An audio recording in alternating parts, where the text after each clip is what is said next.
This is a single barrel 16 gauge shotgun, and the manufacturer, let's see if I can get it focused here, is Springfield Savage Arms Corporation, and 16 gauge, as you could see. Kind of looks like an 8 or sort of like a double stamp 0 at the time. 2 3/4 inch chamber. Tenite stock. So it's like the plastic. Right now it just needs a good buffing, but it's in very good shape. Has the fake check ring, I guess, for the stock, because this is not wood stock. This is made out of like a plastic. That's what it was used to be called. And then to tighten the stock up where the screw is, it's all the way down here. You have to take this cap off, which is metal, and this is a built-in butt plate onto the stock, so there's no screws holding it on. It's actually hollow inside, so you can actually use that as cleaning rod, storage, or whatever you want to use it at. You can see the case coloring is excellent on this. This is a real case coloring. Okay. No serial numbers. Let's see if I can get a little bit better. There you go. No serial numbers, just a patenting number here on the stock. Let me show you this side. See how beautiful the case coloring is? The model number is 94B. Okay. So it's 94B. And the forearm also is the plastic, that type of plastic they used back then. Bluing is really good shape, just a slight wearing, very little, not bad at all. I would say probably 95% easy. Selected forged steel, it says right here on the side of the barrel. There's no other marks on the barrel. No date marks. It's kind of hard dating Springfield and Savage and Stevens.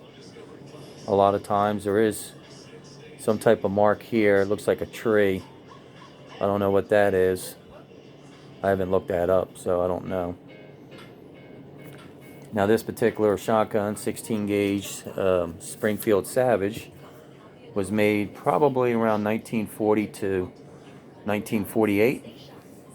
I think they made them from those years with the Tenite stock.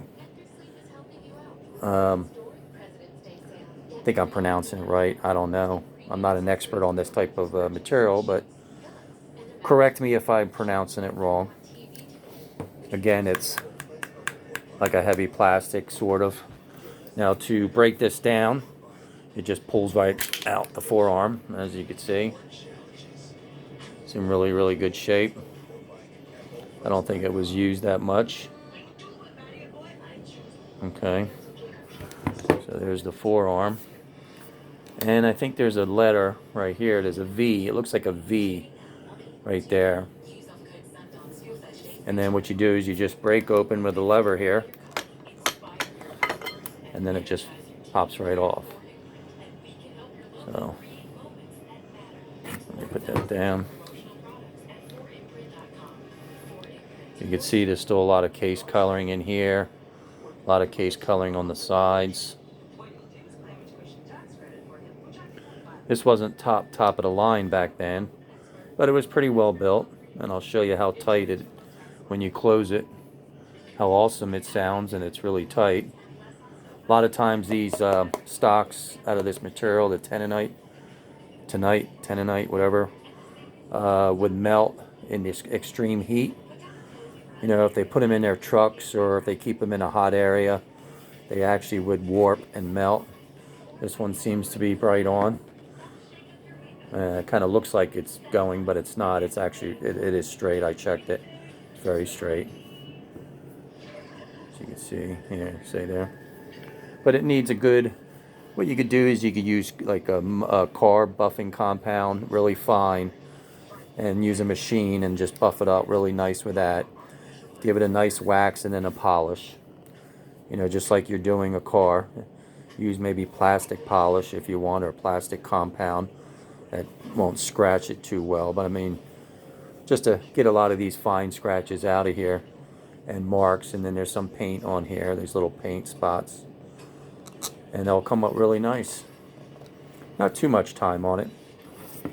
So when you want to put it back together, just make sure this front part here is back into this area there. Just snap it in, and then take your forearm, bring it down where the little notches are, and then there's this little lever right there that goes right behind this piece, and then you just kind of line it up, make sure it sits back in there straight, snap it in, and then make sure it opens up. It is full ejector, so meaning that it's not a type of ejector where it's, you know, you got to pull the shell out. This thing ejects the shells like 8 feet in the air. I mean, listen to this. Now watch. See how tight that snaps? Nothing is loose. Everything is so tight. You know, I have never shot this one, but you know me, I love my 16 gauges, and I'm glad I have this. Even though they're not very popular right now in collector value.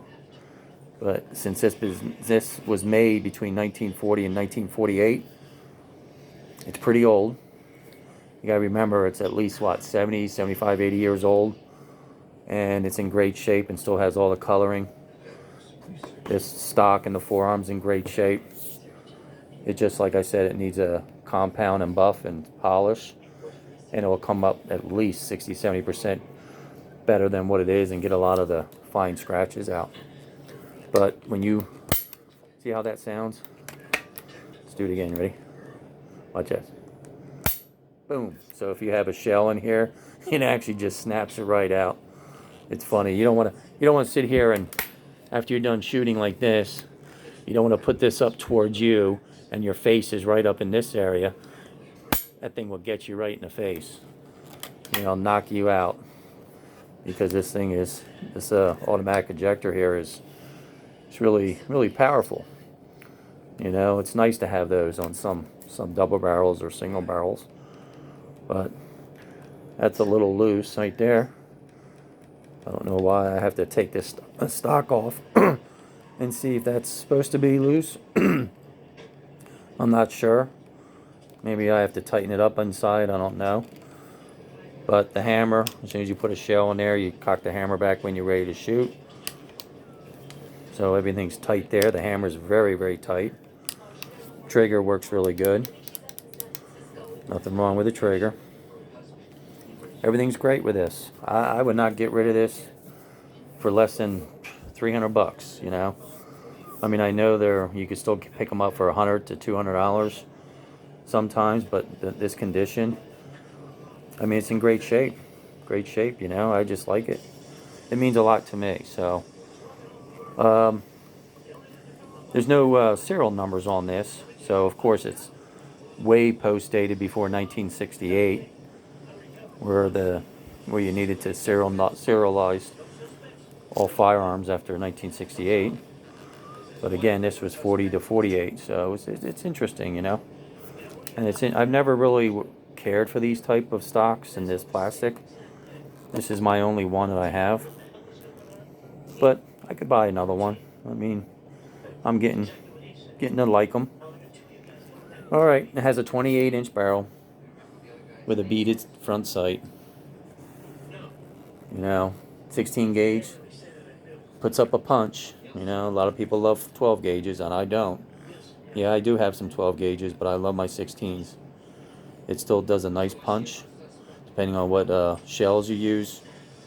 Still going to get the job done no matter what. 12 gauge will always get the job, or 16 gauge will always get the job done. All right, hope you enjoyed it. By Springfield Savage Arms, 16 gauge, 2 3/4. All right, have a good one.